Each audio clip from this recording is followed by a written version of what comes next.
I need someone to actually cut the steel. How do I do that? Can't go outside and spray paint in my shed, so it's like I can't sell these. You know, I started really with $1,000 of my own savings to get it started. It's true, I highly recommend not quitting your job. Yeah. But I feel like I don't have enough money to hire somebody else. Yeah. And then you have to ask yourself the question of what do you want to do with your business? It's really hard to build up a side business to equal your current job. And one of the best things that ever happened to me was not getting promoted to higher positions, to be honest. Welcome to VintageWeightsPGH. My name is Rob, and I am not in my home gym. What you hear right there is a machine shop behind me because we are here at Micro Gainz, and this is Mike. How's it going, everyone? I'm here to speak with Mike about what it's like to run a small company that is right here in the state of Pennsylvania in the United States of America in this industry that we know and love in home gym community. So Mike, what was the very beginning? I remember seeing posts of you like spray painting plates in your shed. Yeah, those are, sometimes I throw those up for like a throwback Thursday. Yeah. But yeah, back in like 2014, 15, I'm weightlifting. I'm doing like a progressive overload, adding a little bit of weight every time I train, squats, deadlifts, bench, and eventually just plateaued and thought, hey, look, there's got to be smaller plates out there. I can't just always go up by 5 pounds. So I remember going on the internet in like 2015, 16, looking on Amazon at the time and looking up, I don't even know what I typed, small weight plates, micro plates, fractional plates. And then I see a couple sets. I thought they were kind of expensive and everything was made overseas. So I thought maybe I can make these myself. And that's sort of how it got started. I reached out to a local laser cutter and I got a couple sizes made originally. I got 25 of the 1/4 pound, 1/2 pound, 3/4 pound, and 1 pound plates in a laser cut disc of steel and picked those up and they were just raw steel. I ended up hanging like a piece of plywood in my shed at my house at the time, screwed it into the wall, put a bunch of nails in it, hung all the plates up, and then bought one of those high velocity, low pressure spray guns, and then some matte black paint, actually shiny gloss paint I think first, and then sprayed them inside my shed. Sounds super dangerous because it's a small space, and I got like one of those 3M masks or whatever, and I'd have to wait for it to dry, flip it over, paint it again, and then you know, once everything was done, we'd have to slowly carry everything. As soon as you touch a plate, it would scratch the paint. So then I started using like a clear coat, I think, on like maybe the second run or something, and that was in 2016. And then in early 2017, February. Well, just to pause there for 1 second. So to rehash, you identified a need, identified something that you personally wanted, you personally needed, you couldn't find it on the market. Then you went to sourcing it, trying to figure out how I can prototype this, how I can produce this. Now you have a product in hand, and that was maybe 1.5 years, 2 years that process took? Less, a year? Probably less, not even a year, maybe. I mean, I just kind of, once again, I think you've actually asked me this before when you were like, how do I find a manufacturer to do it? You know, and for me, it's just like Google, what else would I, you know, I'm pretty sure they're made out of steel. So steel, how do I buy steel? And then it's like, okay, not steel, but I need someone to actually cut the steel. How do I do that? Actually, before I went to laser cut, I went to a plasma cutter, which plasma cutting is similar to laser cutting. It's a little less precise. And it was actually in like State College, and he cut out the very first plates. And they're very, I think I might saw them, they're very rough. And he's like, yeah, they're not gonna be super accurate with weight because we can't dial into like a laser. And he suggested a laser to me. And then I went to a laser cutter and got the 25 of each size made up. Gotcha. So, and then we painted them black because it was just easy. Like it was, you pick one color, and we couldn't do just steel. Like if you don't know, there's like they call it mill scale, which is like a film on the plate so they don't rust in transit. So you have to clean that off. So I had to clean every plate with like some kind of like a alcohol bath. So then the paint would stick to it, or else you're spraying paint to like a film. And are you learning this as you go? Learning it as I go. Okay, yeah, like I think I was gonna do rattle cans of spray paint first, and then I found out that it would be better if I had some kind of a gun, and my dad gave me a gun that he wasn't using, so I didn't have to buy that, and I had an air compressor, and then that's what we used, and I top loaded the paint in, stirred it up, and it was auto paint because I thought it would stick better. And then that's what and it was thin enough. I think it was like a lacquer based. It's really thin stuff. Spray it, and then they have to clean all the equipment. It's super messy. Like when I look back on it, and I'm like, you know, and I made it, spray painted them all, and then was like, I don't even know how this is sustainable. Like there's no, if I ever sold any more than one set, it just feels like I would never be able to do that. Well, I think that's an interesting point that anyone who wants to invent something, produce something, has to think about is that if you're going to sell it, you need to make more than one. So is this a sustainable effort? Is this a sustainable amount of labor, a sustainable amount of space that you have to work in? Like, is your family okay with you spray painting in the shed all the time? Right. So, That's part of it. And originally it was just me making a set for me, because 25 of each set is only going to make a handful of 8-plate sets, because that's how they were selling them at the time. You get 2 quarters, 2 halves, 2 3/4, and 2 1-pounders. 8 plates. That's how Gotcha. everyone was selling it. So I was like, oh, I'll sell it like that. Yeah. And then I was going to take a set for myself, have a couple. I'll just throw it up on eBay. And we came with the name Micro Gainz shortly after that, because we were trying to think of a name brand. And then, if I paint it, there's no way. I don't know how I put my logo into it. Yeah. So like we got stickers made originally. I have some vintage Micro Gainz, as I call them. Just Micro Gainz, you the were class, selling the them. OGs. I don't know if you still have any for sale, do you? No. Okay. Oh yes. No, we don't sell them anymore. But yes, Okay. we had a quarters and 3/4, which were like extra. I got quarters. Yeah. When you still had them for sale for that express purpose. I was like, oh, vintage Micro Gainz. I'm going to buy these. It was, and that's actually a slightly later version. These I still have a few of our hand painted ones that never sold, and then with the sticker, like a paper sticker, which like peeled originally. Like it was a big disaster. But we got the white logo on it, and then originally in February 2017, put it on eBay. Didn't start with a website. You don't need it. That I think is an important point too that you made to me at one point when we were speaking with each other about products and things, that you don't have to, do it all at once. You don't need a website. You don't need all this stuff all at once. You can just focus on your product and get it out there on eBay, for example. It is true. We didn't build a website for a whole year until 2018, and we sold originally on eBay, and then we went to Amazon in like the summer.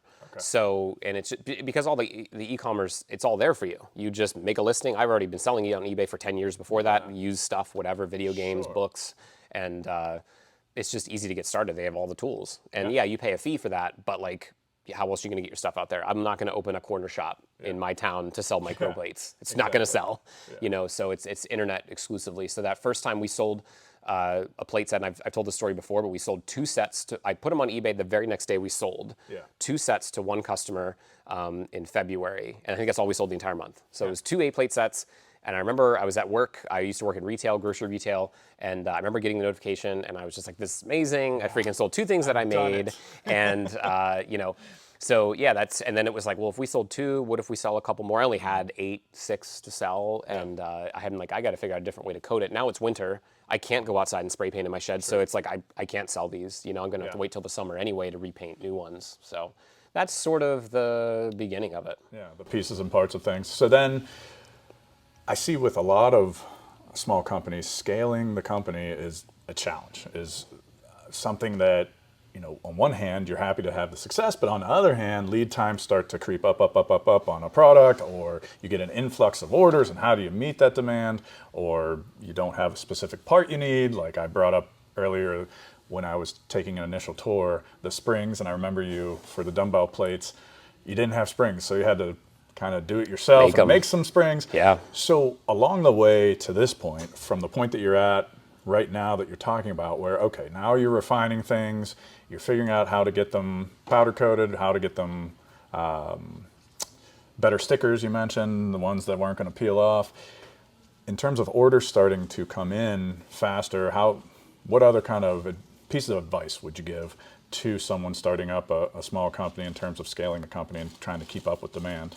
So that's a great question. I started really with $1,000 of my own savings to get it started. That was to buy the steel, to buy the parts and stuff like that. After I realized that painting it wasn't sustainable, I started looking for powder coaters. And my original powder coater that I went to was like, it's going to be $5 a plate to coat. And I'm like, 5 times 8, that's $40 in coating. I'm never doing powder coating. Like, it's over.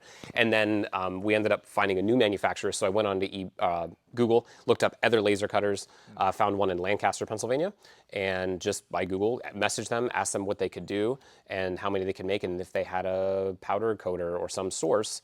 And then, and I think I may have ordered 100 of each then the very next order. It might have been 100 of each. Maybe it was still 25 or 50. And they found a powder coater, and it was much less, 50, 80 cents to coat. And I was like, oh, thank God. Like, I thought this was over. Like, Micro Gainz was over before it started, because I can't charge $80 for a set. At the time, they're going for $40. This is in 2017. The interesting thing about microplates is this is the only thing that has gone down in price dramatically, even with the recession and all the pseudo recession we have and the inflation of goods. Microplates are somehow the cheaper than they've ever been, except for ours, because like our stuff is slowly gone up over time, a couple dollars in the last 6 years. But yeah, so now that we got those plates in, we have a set. We added the 1¼ pound plate. So because we had a lot of questions, like you can use a 1 pounder and a quarter-pounder, obviously, but people really wanted the 1¼ so we released that as well in that summer. As far as scaling it up, it was just a matter of like how many orders are we getting, which was maybe the first month 2, the next month 4, the next month 6, wasn't much. Okay. And then I think by June, July, whenever we started selling on Amazon, I think we sold like 50 sets in a month. So that's a fair amount of plates. Yeah. 50 sets of 8, and I think we were starting to sell them in pairs. Like you could buy a 1 pound set, a ½ pound set, And at this point, stuff like that. this is out of your home, out of your garage? This is all out of my garage, Okay. at my basement actually. We had worked out of my basement, and at night, like after I'd work, I'd come home.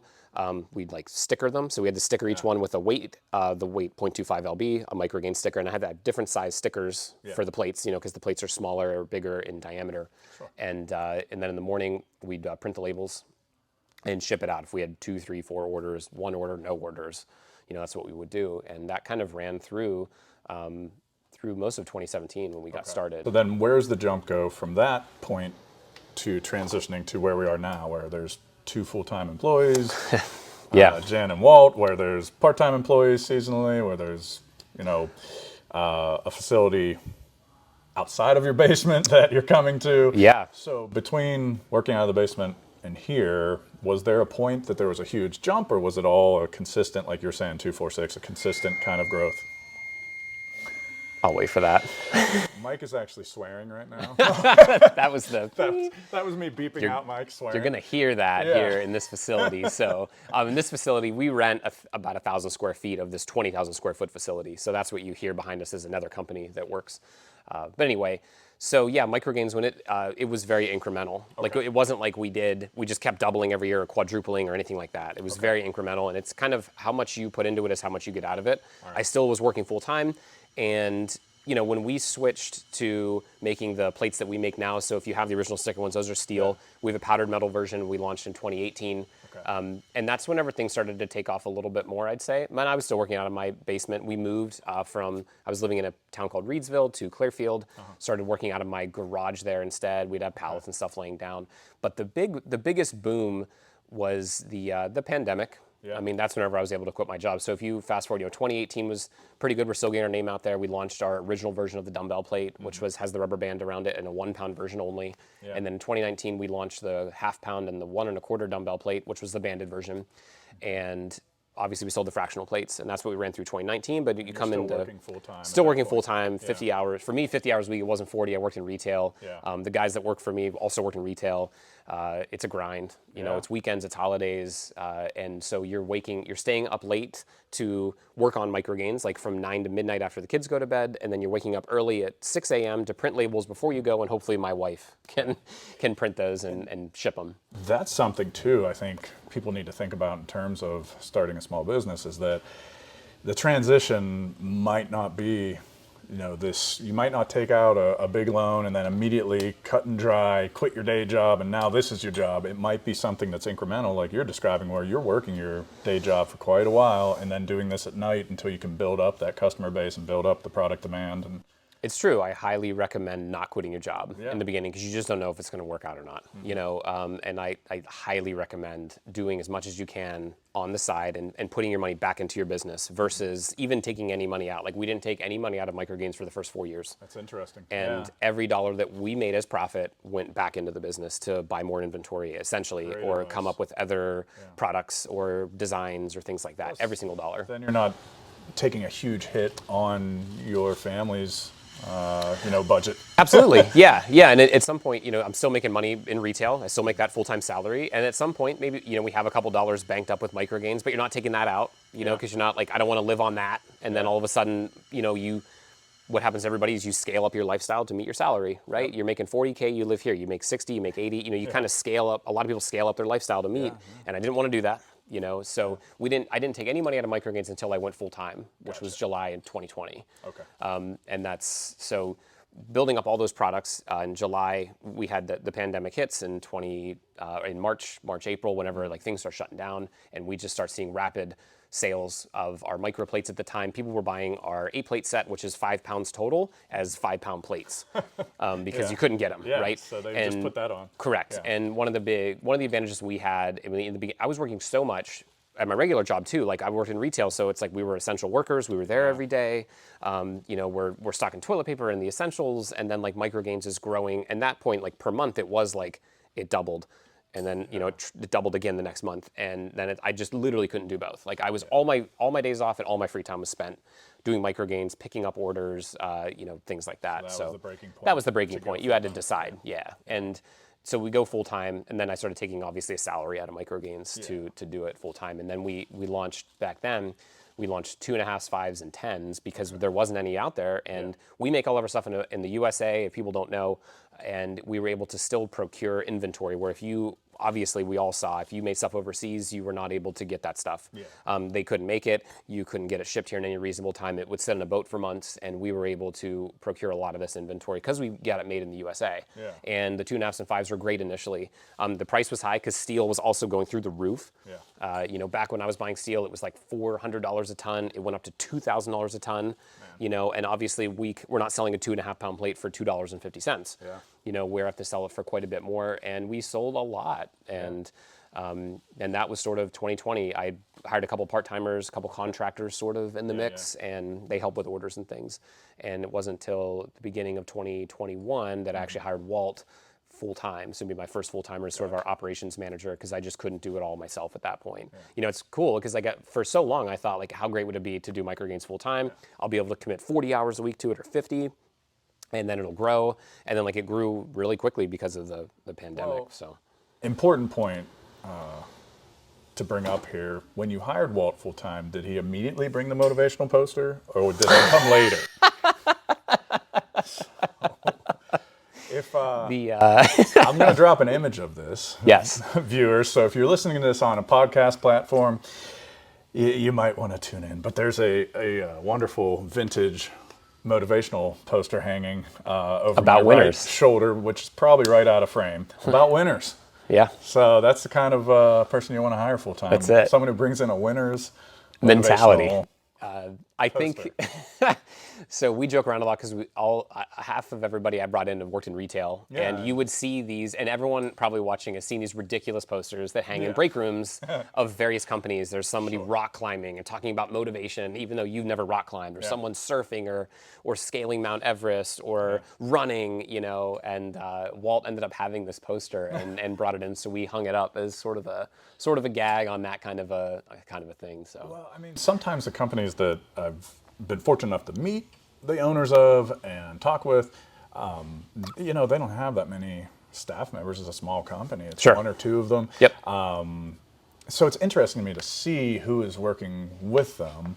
So like at Home Gym Con, Jason from Surplus Strength had Tyler, this strongman, as one of his employees. But it was interesting to learn this morning, just chatting before we started filming, how both Jen and Walt, you'd worked with them prior to this. It wasn't like you had to put out a classified ad for like employee needed and had interviews or things like that. But that has to be a leap of faith too for your employees. So getting into that, when you reach the point where, okay, not only am I just inundated with too much labor to do myself, but I'm blessed to have enough of a profit to then put into hiring someone to work with me. What advice do you have on that front? It's tough for sure, because there is a point, and I think every entrepreneur goes through this. I've talked to entrepreneurs that go through this, where there's so much work and I can't quite do it all myself, but I feel like I don't have enough money to hire somebody else. And then you have to ask yourself the question of, what do you want to do with your business? Are you happy with where it's at? If you are, that's great. That's great. You can keep running at this pace. You can do your thing. I could have continuously sold micro weights, maybe never got into the dumbbell plate and things like that, and I would be at maybe a certain level. And that's fine for people that want to do that. If you want to grow your business, there is a bit of sacrifice that is required, and that includes hiring somebody full-time more than just part-time. And that sacrifice paid off for me. Maybe I take a little bit of a smaller salary, but knowing that in a couple months, Walt is going to contribute X, Y, and Z. We're going to be able to get this done quicker. We're going to be able to get products out to Amazon Prime. We're going to be able to come up with some new ideas. He's going to be here, so I can now take a single day off. You know what I mean? Like, and recover your mental health, whatever that looks like. It is. I know it's very tough for people to make that climb and make that decision to hire somebody. I think that people should. I do, because once again, most companies, they want to grow, they want to get bigger. And I know it's like, I don't want to give this person whatever, $12 an hour, $15 an hour, $8 an hour, whatever that looks like.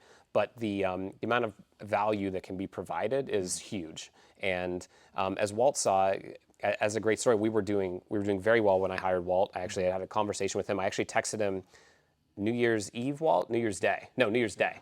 New Year's Day, the morning of New Year's Day, I sent him an employee contract, like in a text. Nice.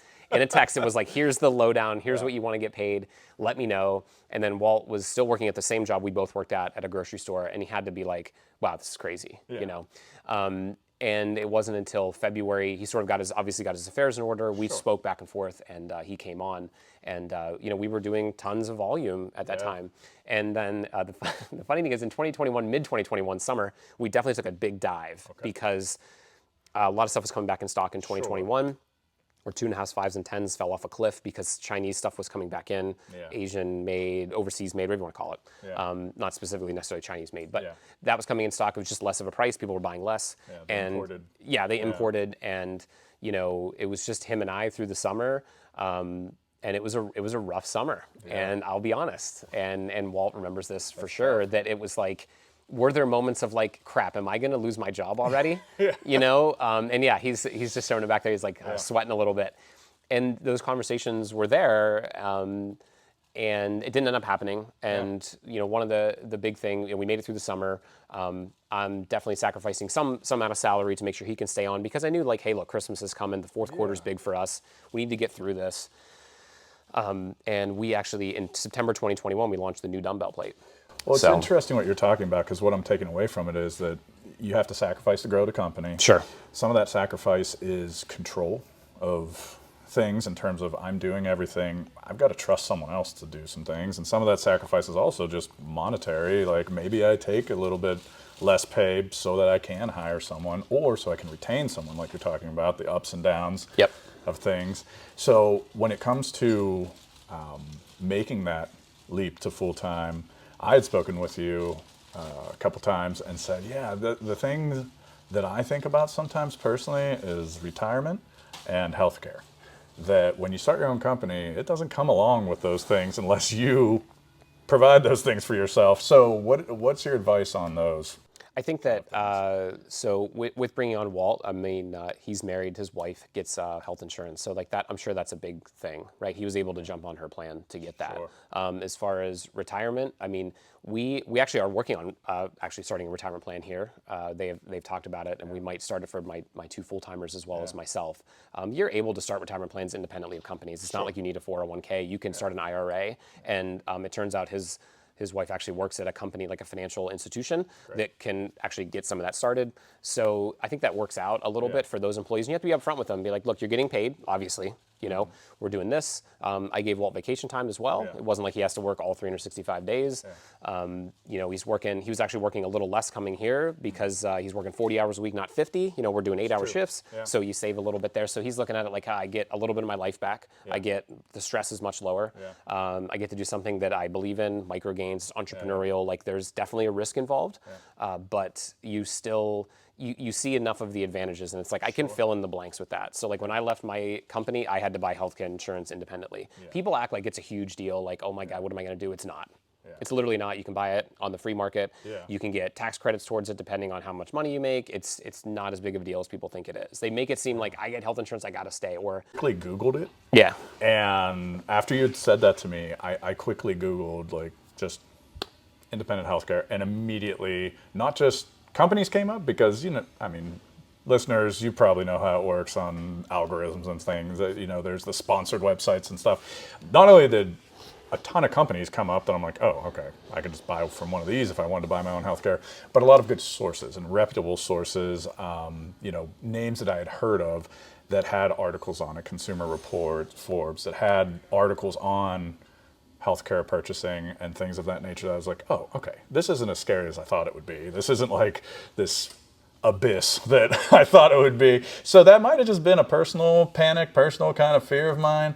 And yeah, it's great advice in terms of healthcare, as far as like, if you yourself too, I'm thinking to myself, okay, well, if you're an inventor or someone that wants to start a small business and your spouse does have a full-time job with healthcare, well, then you can kind of take that off your plate if you're able to get on theirs. Right. And that's important. Obviously, I have 4 children now, so and my wife, she takes care of the kids. She doesn't work, so having health insurance is important. And you know, it was one of the first things I looked at of getting, and it was not as complex. I feel like maybe employers make it sound scary, like you can't do it without us, and it's just not true. And I've been doing fine for several years now, working on my own. So now, any advice you would give in terms of something that if you could rewind the clock, you'd do a little differently? Like, hey, watch out for this. Yeah, I think, just within regards to the business, like what I would do, I think I feel like I might have even quit a little earlier, because like the amount of times I thought like, well, if I quit now, I'll try to make this amount of money, but then like I can work a little more, so I'll be able to increase sales because I'll be able to work on this. And like, it's very scary to quit. Because I had worked in retail for 15 years at that point. It's been my whole life, and a full-time job, benefits, the whole thing, a decent salary where, you know, I feel like they pay you just enough that you don't want to quit.